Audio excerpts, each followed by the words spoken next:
Nakaka-relax po yung ganitong massage sa paa. Kaya kami nararamdaman po kayo sa inyong paa. Nakakatulong po ito.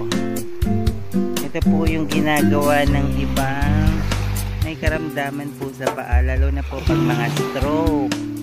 Nakakatulong po siya sa nerves. I love it. Napakaganda po ng buhangin sa paa.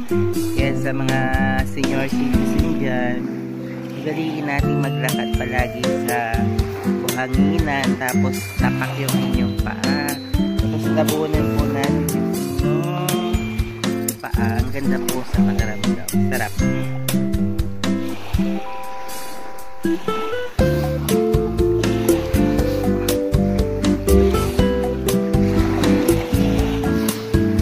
Maganda po siyang massage therapist ng paa.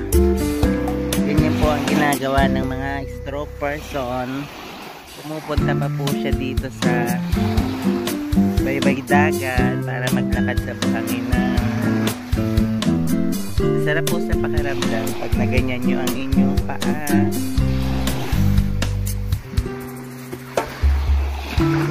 Tapos inyo pong igalaw-galaw yung paa. I love it.